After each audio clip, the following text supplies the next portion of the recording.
নমস্কাৰ, নতুন এটা ভিডিঅ'লৈ মই আপোনালোকৰ ওচৰলৈ আকৌ আহিছোঁ। ৰক্তিমা বৰুৱা। আজি মই ৰাতিপুৱাতে উঠি কঁঠাল চেকি থৈ দিছিলে ৰীতাই, তাকে মই পিঠাগুড়ি মিলাই লৈ এনেকৈ অকণমান বেকিং পাউডাৰ দিছোঁ, দি গুলি লৈ পেলাই এনেকৈ কৰি এয়া কঁঠাল, আৰু কঁঠালটো বৰ ধুনীয়া মিঠা। এনেকৈ তেল অলপমান গৰম কৰি লৈছোঁ আৰু তাতে দি এই কঁঠালৰ পিঠা বনাইছোঁ। এই কঁঠালৰ পিঠাটো খাবলৈ চবেই ভাল পায়। কঁঠাল আজিকালি চবে খাবলৈ বেয়াই পায়, মই কিন্তু খুব ভাল পাওঁ কঁঠাল খাই, আৰু গুটিটোতো ক'বই নালাগে। কিন্তু আমাৰ ঘৰৰ মানুহকেইটাই এনেই কঁঠাল খাব বেয়া পায়, কিন্তু এনেকৈ যদি বৰা বনাই দিলোঁ, কঁঠালৰ যদি পিঠা বনাই দিলোঁ, তেতিয়া খুব ভাল পায়, খাই দিয়ে আৰু ক'ব নোৱাৰে আৰু কিনো বনাইছোঁ। সেইকাৰণে বনালোঁ আৰু দুটামান বোলো ৰাতিপুৱা খাই লওঁ যেতিয়া, আৰু মই কাৰণ অকণমান পিছতে আজি 8টা বজাতে যাব লাগিব ইউনিভাৰ্চিটিলৈ।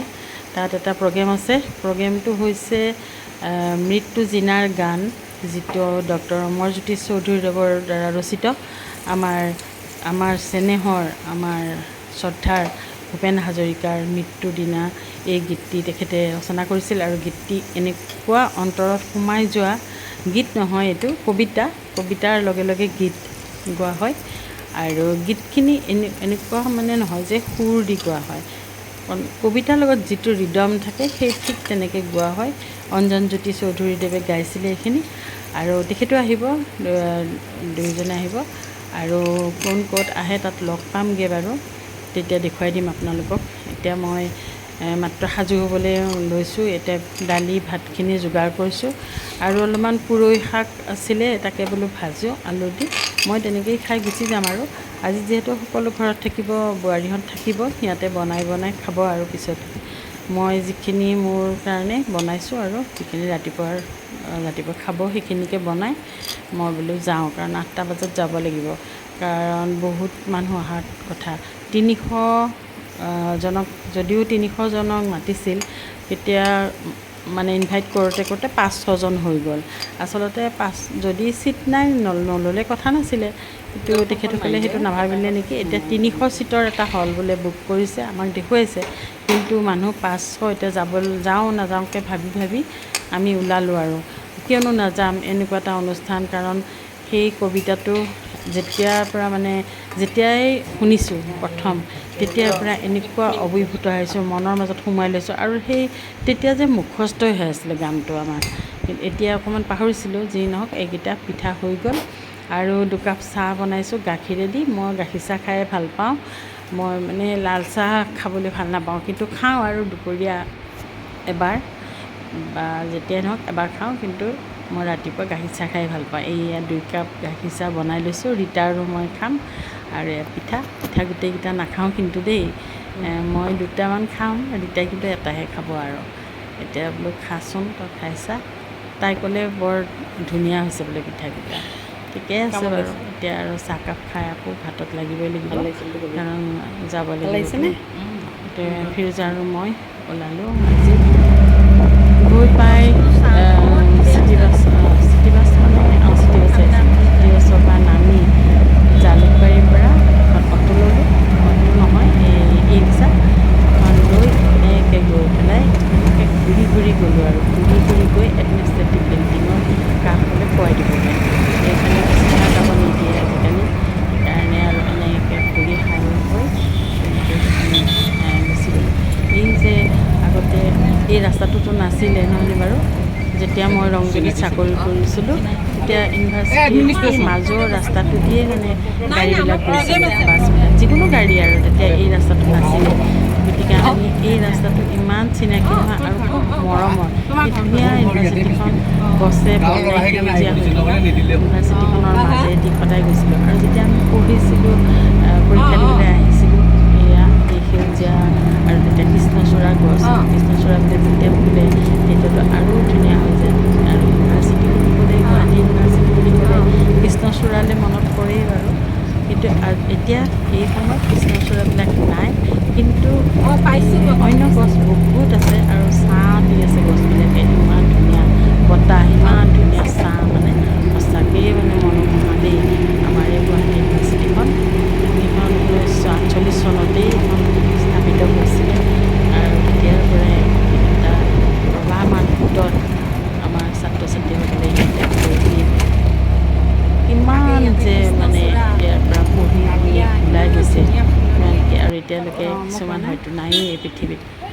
কিন্তু এই ইউনিভাৰ্চিটিখন আজিও জিলিকি আছে। একেবাৰে গুৱাহাটীৰ দুৱাৰ মুখতেই মানে জিলিকি আছে বুলি ক'ব। আৰু য'ত আমাৰ ডক্টৰ ভূপেন হাজৰিকাদেৱৰ সমাধিক্ষেত্ৰ আছে তাৰ কাষতে আমি সোমাই আহিছোঁ এনেকৈ। এইটো এডমিনিষ্ট্ৰেটিভ বিল্ডিং তাৰ মাজতে। আৰু ফিৰোজা কাজি কিন্তু বৰ ভাল লাগিছে দেই, সেউজীয়াৰ লগত কাপোৰযোৰো সেউজীয়া, বৰ খাপ খাই পৰিছে মানে আৰু ভাল লগা এটা পৰিৱেশ। এতিয়া আমি সোমাই গ'লোঁ। এই সময়তে আজি 9টা, 9:30মান বাজিছে কিজানি, ট্ৰেইনত আহিছে। অঁ, ভিডিঅ' কৰিছে, একদম সেউজীয়াৰ লগত মিলি গৈছে। মানুহবিলাক আহি আছে লাহে লাহে। আৰু এটা লখিমপুৰৰ পৰা আহিছে ট্ৰেইনত, ৰাতিপুৱা পাইছেহি এটা গ্ৰুপ, 20জনীয়া গ্ৰুপটো লখিমপুৰৰ পৰা আহিছে মহিলাসকল। আমি লগ পালোঁ বাটতে, আৰু তেওঁলোকে ফাৰ্ষ্ট আহিলে আৰু আমি আহিছোঁ, গৈছোঁ। কিন্তু মানুহখিনি গোটেইখিনি মানুহ একেলগতে আহি পোৱা নাই, আৰু কিছুমান আহিছে যদিও মানে সমাধি ক্ষেত্ৰতে ৰৈছে, তাত মানে শ্ৰদ্ধাঞ্জলি জনাব। আৰু ভূমিতাও আহি আছে, ভূমিতা মানে বায়েকহঁতৰ ঘৰতে আছে, তাই আহি পেলাই তাইও সমাধি ক্ষেত্ৰতে হেনো ৰৈছে। আমি বোলো গুচি নাহক, ইমান ৰ'দ, এই ৰ'দত মানে ৰৈ থাকিব নালাগে, এইখিনি পাওঁতে তোৰ দেৰিয়ে হ'ব। তাই বা কি কৰিছে ক'ব নোৱাৰোঁ আৰু তাতে আছে। আমি মানে সেউজীয়াৰ মাজে মাজে গৈ আছোঁ। ইমান ধুনীয়া পৰিৱেশ, অকণমান দেখুৱাই নিদিয়াকৈও থাকিব নোৱাৰিলোঁ। গৈ গৈ এইয়া চব এখন মানে এই বেনাৰবিলাক আঁৰি থোৱা হৈছে। বেনাৰখনৰ কাষতে ফিৰোজা ৰৈ দিলে, ফটো এখন বোলে তুলি দিব লাগে, তুলি দিলোঁ বাৰু। ময়ো এখন তুলি ল'লোঁ, মই ভিডিঅ' নাই কৰা, মই ফটোৱে তুলিলোঁ। তাৰপিছত এইয়া সোমাই গ'লোঁ, তাতে আকৌ ব্ৰেকফাষ্টটো দিয়ে আছিলে। ব্ৰেকফাষ্ট দিয়াৰ কাৰণে সকলোৱে খাইছে, আৰু ইমান পানী পিয়াহ লাগিছে নহয়, আজি কেনেকুৱা গৰম।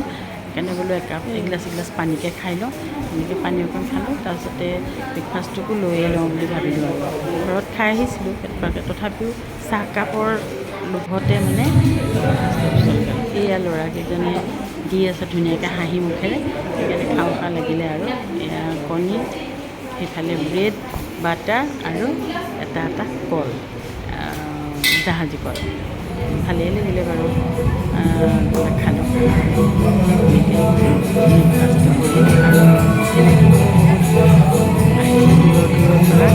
আৰু তাত দল আহিছে। এইটো হলটোত তেতিয়া কোনোৱে নাছিলে, আমি সোমাওঁতে বেছি মানুহ নাছিলে। আৰু তাৰপিছত লাহে লাহে ভৰ্তি হ'ল। এয়া দেখিছে গোটেইখিনি মানুহ, এইখিনি লখিমপুৰৰ পৰা আহিছে। এনেতে ভূমিতা আহি পালেহি, তাইৰ ছিটটো ৰাখি থৈছিলোঁ বুলিহে, নহ'লেতো তাই আজি বহিবই নাপালেহেঁতেন। যি অৱস্থা হৈছে, 300 মানুহৰ ছিট আছে হলটোত, আৰু আহিছে 500 মানুহ, গতিকে কেনেকৈ উঠিব পাৰিব। গতিকে আৰু আকৌ পিছত কি কৰিছে, চকী আনি দিছে ভাড়া কৰি, আকৌ চকী আনি বেলেগকৈ মানে সন্মুখত পাৰি দিছে, মাজে মাজে পাৰি দিছে, তেনেকৈ মানুহবিলাকক বহিবলৈ দিলে। কমিটিয়ে সেইখিনি কৰিছে বাৰু। যি নহওক, এটা ডাঙৰ যদি হল ল'লে হয় তেতিয়াহ'লে ভাল হ'ল আৰু, কাৰণ গুৱাহাটীততো ডাঙৰ হল বহুতেই আছে, ভাড়া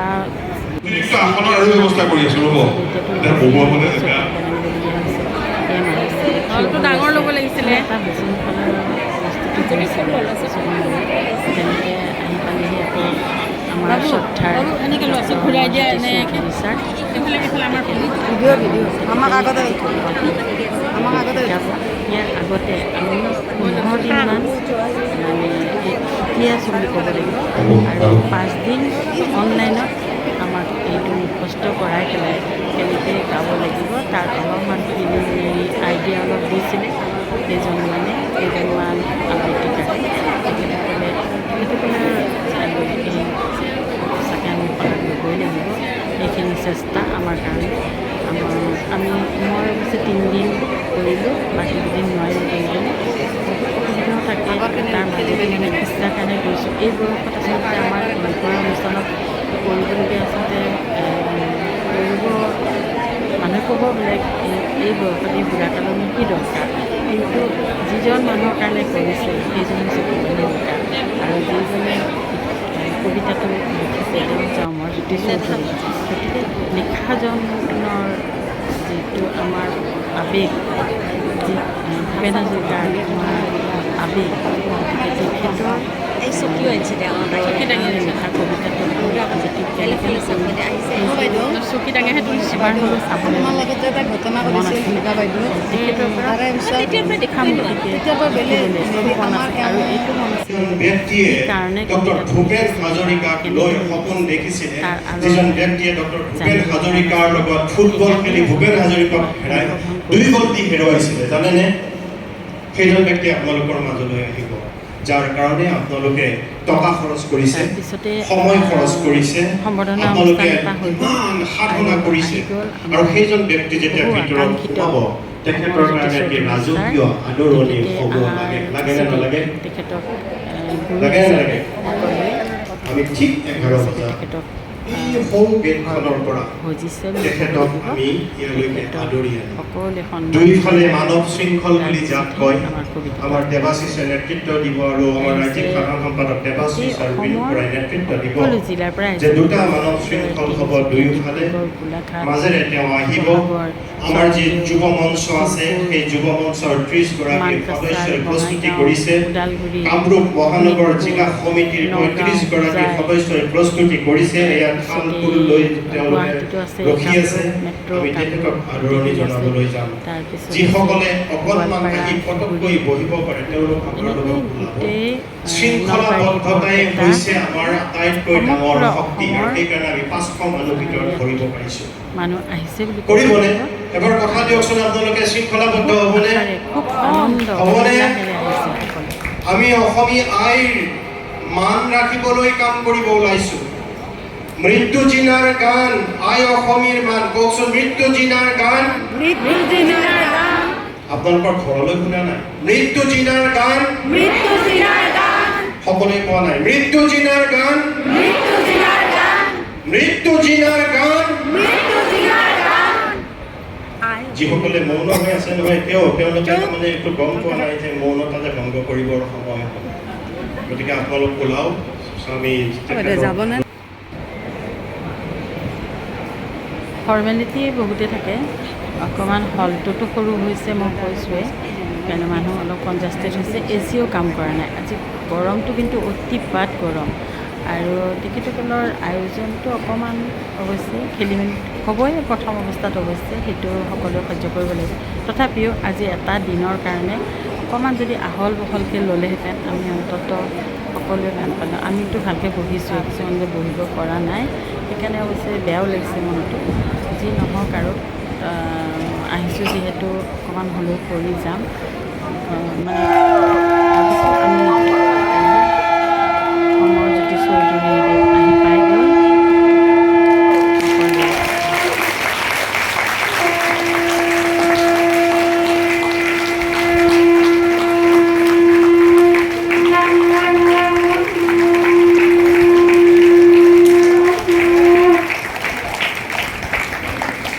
ছাৰক আমি আসন গ্ৰহণ কৰিবলৈ বিনম্ৰতাৰে অনুৰোধ এজন জনাইছোঁ আবৃত্তি বা এজন কবিতা লিখা মানুহে পাব পাৰে সঁচাকৈ আছে আমাৰ মাজত আহি উপস্থিত হৈছে ডক্টৰ অঞ্জনজ্যোতি চৌধুৰী ডাঙৰীয়া গান আৰু মঞ্চলৈ আমি নিমন্ত্ৰণ ইতিমধ্যে জনাইছিলোঁ বেদমত দেৱ শ্ৰীযুত পাৰ্থপ্ৰতীম পাঠক শ্ৰীযুত ভাৰ্গৱ কলিতা আৰু শ্ৰীযুত জয়ন্ত কুমাৰ মেধি ডাঙৰীয়া গুণী ফুকনক আমি মঞ্চৰ সন্মুখলৈ নিমন্ত্ৰণ জনাইছোঁ আৰু ডক্টৰ হিতেশ গোস্বামী ডাঙৰীয়া কাৰ্যকৰী সভাপতি অসম আবৃত্তি আৰু সংস্কৃতি পৰিষদৰ কাৰ্যকৰী সভাপতি এই সমূহক যিসকলে আমাক অনলাইন প্ৰশিক্ষণেৰে উদ্বুদ্ধ কৰিলে আমাক সকলোকে এই কবিতাটোৰ বিষয়ে পৰিচয় দাঙি ধৰিলে সকলোকে সম্বৰ্ধনা জনাবলৈ অনুৰোধ জনাইছোঁ এয়া ঋষুমণি শইকীয়া তামুলী বাইদেউ ঋষুমণি শইকীয়া তামুলী বাইদেউ মন্মী সভাপতি ডাঙৰীয়ানী মন্মী সভাপতি ডাঙৰীয়ানী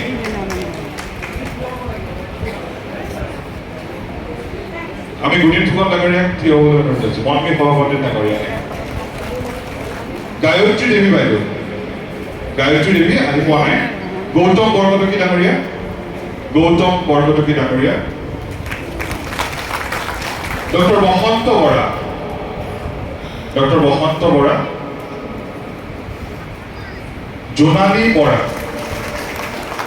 জোনালী বৰা অনলাইনত যিসকলে গ্ৰুপ ৱাইজ শিকাইছে লক্ষীপ্ৰভা শইকীয়া ডাঙৰীয়া গাইড লক্ষীপ্ৰভা শইকীয়া ডাঙৰীয়া সেইসকলকো এটা সন্মান জনাইছে কমিটিৰ ফালৰ পৰা আবৃত্তি এটা সদৌ অসম আবৃত্তিৰ এখন মঞ্চ দুৰ্লভ পৱন বৰুৱা ডাঙৰীয়া, হৈছে। আচলতে আমি সিমান এটা জনা নাছিলোঁ। অৰ্গেনাইজিং ছেক্ৰেটাৰী অসম আবৃত্তি আৰু সংস্কৃতি পৰিষদ, ডক্টৰ অনামিকা ডেকা, 2-3খন জিলা ডক্টৰ অনামিকা ডেকা, অনলাইনত এটা শৰাইঘাট মহাবিদ্যালয়ৰ সহযোগী ক্লাছ অধ্যাপক লৈছিলে। অতিথি আবৃত্তিকাৰ অনামিকা বাইদেউ, মুখস্থ কৰা আৰু কেনেকৈ আবৃত্তি কৰিব লাগিব সেইখিনি প্ৰস্তুত পাৰ্থপ্ৰতিম আজি পাঠক ডাঙৰীয়া, 13 জুলাইৰ দিনটোৰ কাৰণে প্ৰস্তুত কৰা যিসকল আছিলে সেই গুৰুসকলক সন্মান দিয়া হৈছে। ভাৰ্গৱ কলিতা অৱদান ডাঙৰীয়া, আছে বুলি ক'ব লাগিব। কাৰণ তেখেতসকলে আমাক বুজাই দিছিলে যে কেনেকৈ কবিতাটো মুখস্থ কৰি কেনেকৈ ৰিদমত মানে গাব লাগিব। ট্ৰেকটো আমাক দি দিছিলে।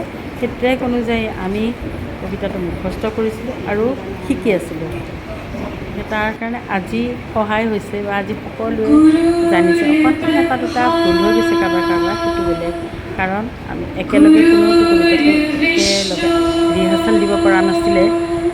সকলোৱে অকলে অকলেই মানে ৰিহাৰ্চেলটো দি আছিলে। আজি গোট খাই আজিয়ে সকলোৱে সমস্যৰে মানে গাইছে। কম আচৰিত কথা নহয় কিন্তু।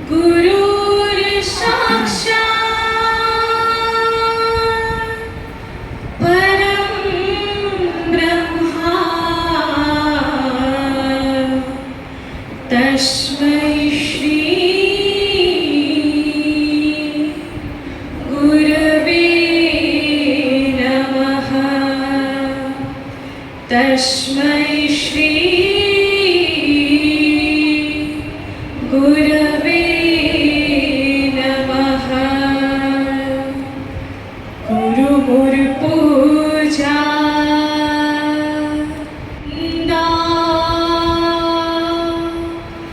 गुरुमुर पार ब्रह्म गुरु भगवन्त गुरु भगवन्त गुरुमुर पूजा।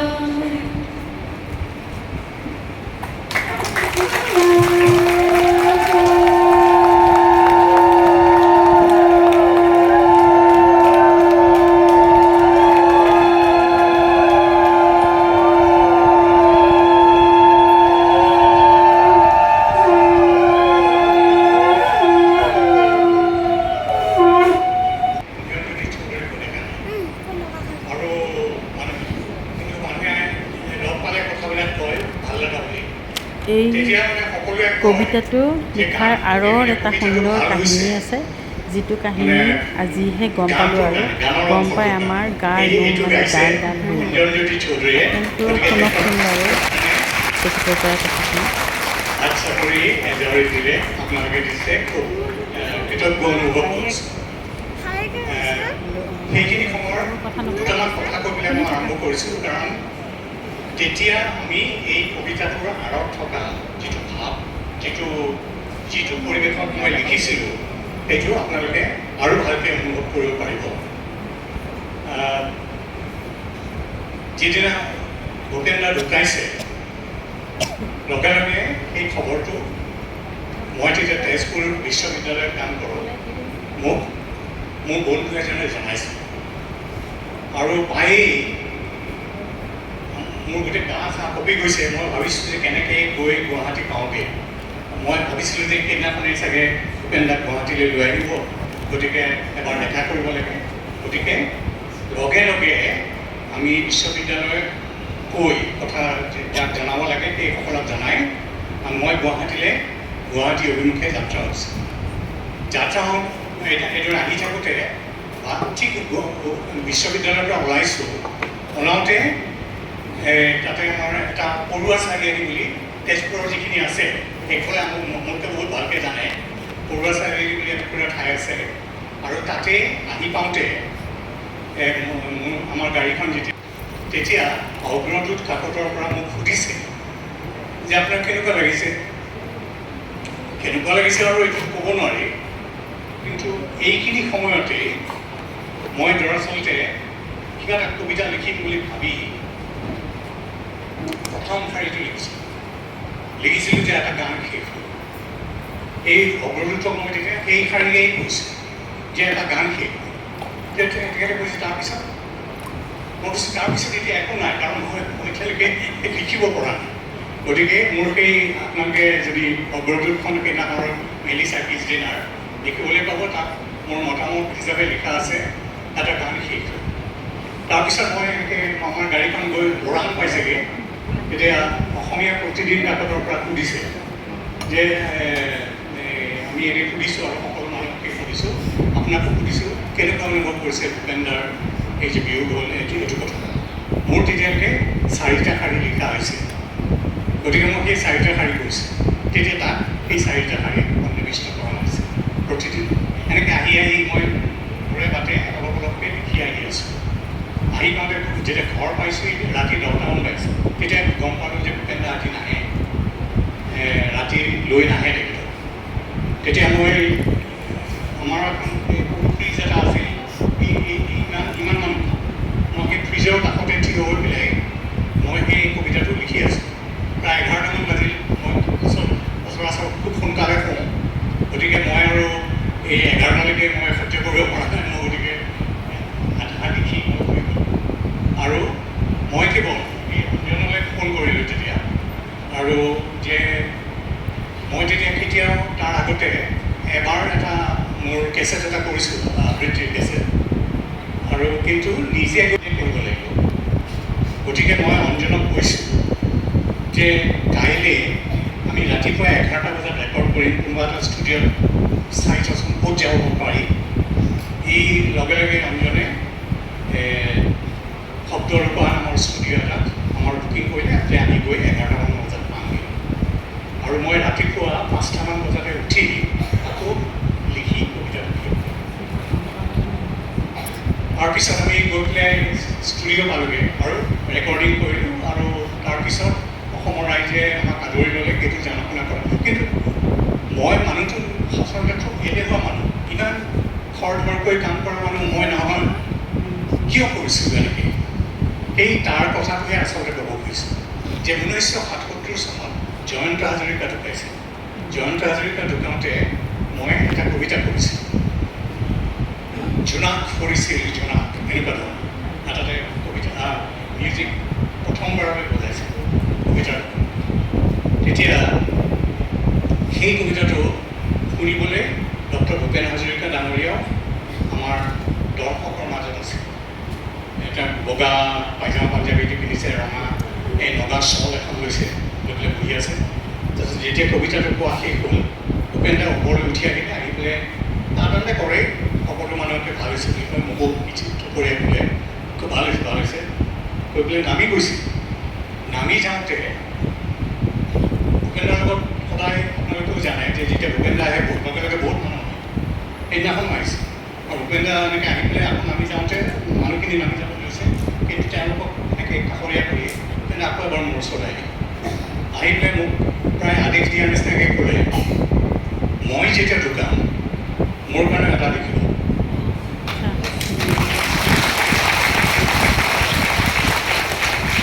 এইষাৰ কথা মোৰ একদম সদায় মই শুনিয়ে থাকিম। এনেকৈ কৈছিল, যদি মই জীয়াই থাকোঁ মই লিখিব লাগিব। গতিকে ভূপেনদা যেতিয়া ঢুকাল, মোৰ সেইটো এটা আদেশৰ নিচিনা হৈছে যে মই কবিতাটো লিখিব লাগিব, কিবা এটা লিখিব লাগে, কৰি পেলাই ৰেকৰ্ড কৰিব লাগে আৰু মানুহক শুনাই দিব লাগে। কাৰণ ভূপেনদাই এইটো মানুহক শুনোৱাটো বিচাৰিছে। তেতিয়াতো এই জয়ন্তদাৰটো কৰিবলৈ এখন ডাঙৰ সভা আহ্বান কৰা হৈছিল, মই তাত কৰিছিলোঁ। এতিয়া ভূপেন্দ্ৰটো ক'ত? গতিকে মই ভাবিলোঁ যে মই ৰেকৰ্ডিং কৰি পেলাই কোনোবাই যদি ষ্টুডিঅ'লৈ লয়, তেওঁলোকক মানে টিভি চেণ্টাৰে লয়, লৈ সেইটো প্ৰকাশ কৰিব। গতিকে আমি গৈ এনেকৈ কৰিলোঁ।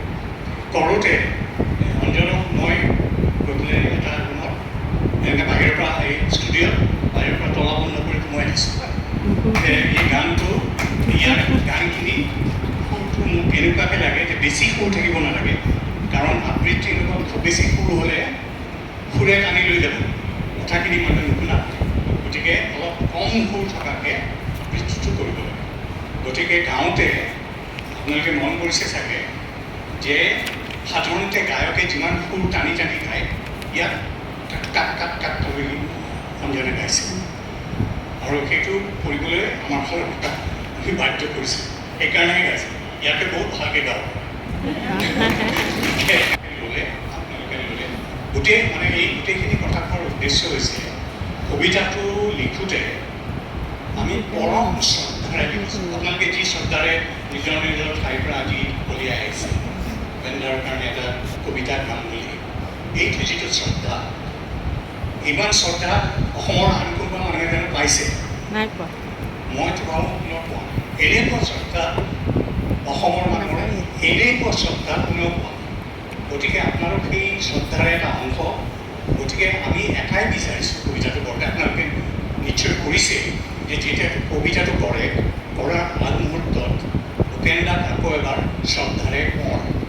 মই আপোনালোকক বেছি প্ৰশিক্ষণ দিবলৈ নাযাওঁ, কিন্তু এইটোৰ মূল কথা বুলি মই ভাবিছোঁ যে গাওঁতে আমি একেবাৰে প্ৰচণ্ড শ্ৰদ্ধাৰে গাওঁ যেতিয়াই গাওঁ।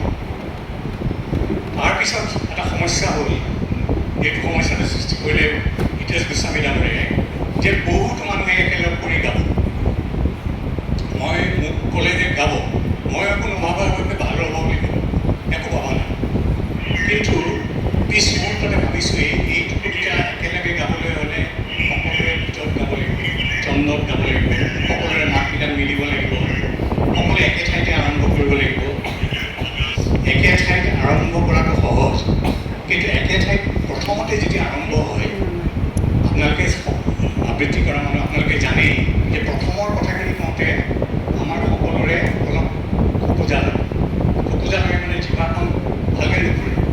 আৰু যিসকলে তামোল খায় তেওঁলোকৰ জিভাখন আৰু নুফুৰে। আবৃত্তি কিন্তু এটা সাধনাৰ বস্তু, আৰু মই আপোনালোকক অনুৰোধ কৰিম যে সেই সাধনাৰে অংশৰূপে আপোনালোকে যিসকলে আবৃত্তিটো কৰিব অনুগ্ৰহ কৰি সেই আবৃত্তিটো কৰা দিন 7 ছেপ্টেম্বৰত আমি হেৰি কৰা বুজিছোঁ। এই প্ৰথমতে 7 ছেপ্টেম্বৰত, সেই 7 ছেপ্টেম্বৰত যেতিয়া কৰিব তেতিয়ালৈকে এইটো মোৰ অনুৰোধ, আপোনালোকে ভাগি দিব পাৰে।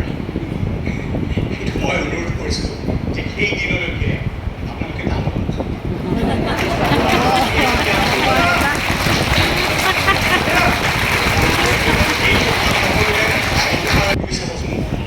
তামোলখন খাই পেলাই কৈছোঁ এইটো লাহে লাহে হৈ যায়। বাক্যটো আপোনালোকে ইচ্ছা কৰিলেও কওঁতে তাৰ জোৰটো নাথাকে, ই লাহে লাহে হৈ যায়। গতিকে সেইকাৰণে মই কৈছোঁ, মই সদায় মানে তামোল বাদ দিবলৈ আপোনালোকক কোৱা নাই। এইটো অনুৰোধ এইকেইদিনলৈ যদি পাৰে, এইকেইদিনত কিন্তু আপোনালোকে নিজেই অনুভৱ কৰিব জিভাখন কেনেকৈ আপোনালোকৰ শক্তিশালী হৈ আছে।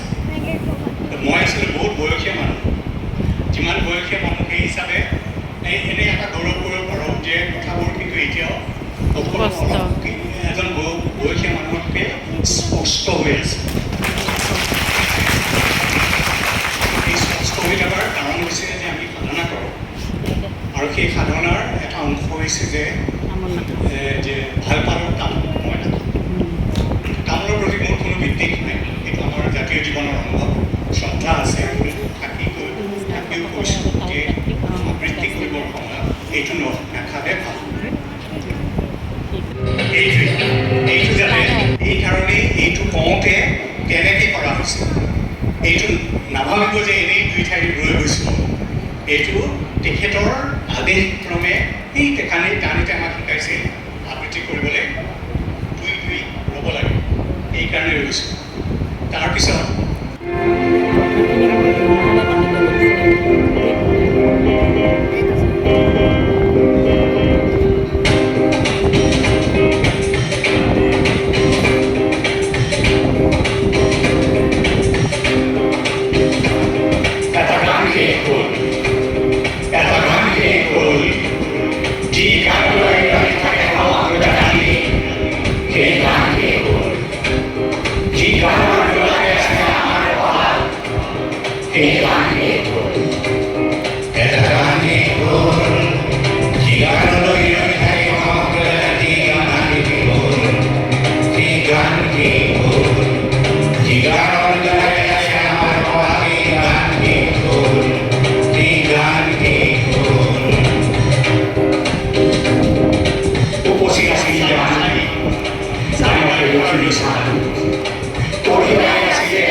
নিজৰ মুখৰ ছবি সাগৰ সংগমত সোঁৱৰণি পুৰণি সেই নদী শুকাই গ'ল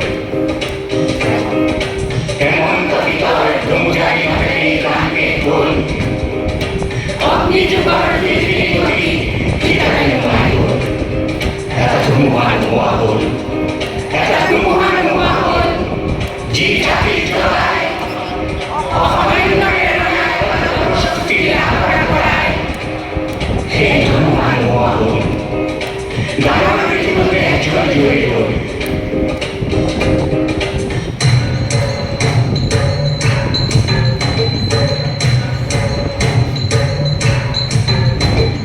জুই জ্বলি উঠে দুই চিতা জুই জ্বলি উঠে জুই জ্বলি উঠে দুই চিতা জুই জ্বলি উঠে দেখো ভগৱতে জ্বলি উঠে জুই বিৰিঙতি জ্বলে জুই জ্বলি উঠে দুই চিতা জুই জ্বলি উঠে ভগৱতে জ্বলি উঠে দেখো জুই বিৰিঙতি জ্বলে মৃত্যুৰ গানৰ জুই জুই পৰে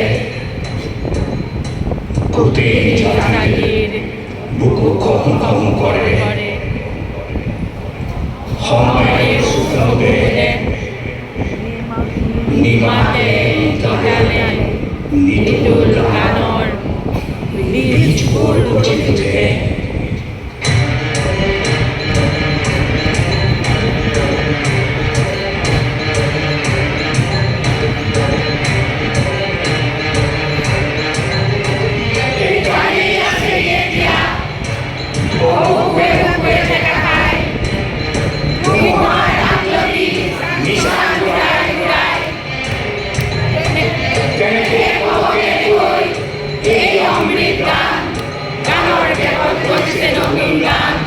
গানৰ দেহত গৈছে নতুন গান উপচি আহিছে গান গানলে অখিলি ধান আই অসমীৰ মান আই অসমীৰ মান আই অসমীৰ মান উপচি আহিছে গান ও গানলে অখিলি ধান ও আই অসমীৰ মান জাতি জগোৱা গান মৌচুমী মাতে আহি বান্ধিছে বিশ্বখনৰ গান গানৰ দেশত আহিছে নতুন গান গানৰ দেশত আহিছে নতুন গান শুন কল আছোৱা গান জগোৱা গান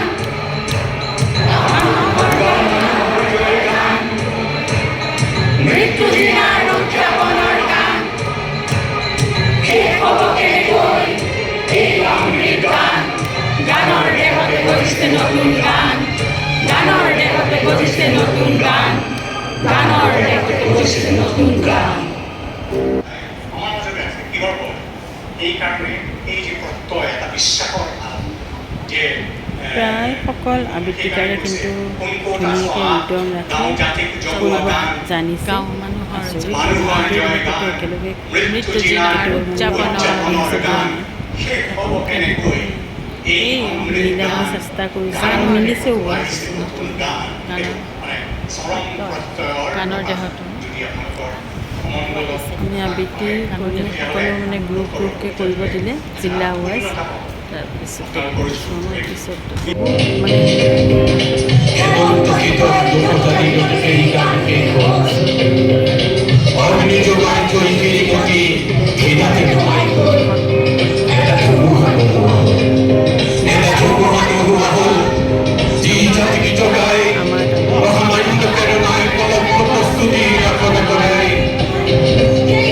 ভাত খাবলৈ গ'লোগৈ তাৰপিছতে গুচি আহিলোঁ আৰু এয়া আহিলোঁ লাইব্ৰেৰীলৈ এই কিতাপ পঢ়াৰ যে প্ৰতিযোগিতা চলি আছে ল'ৰা ছোৱালীবিলাকক বোলে এবাৰ চাই যাওঁ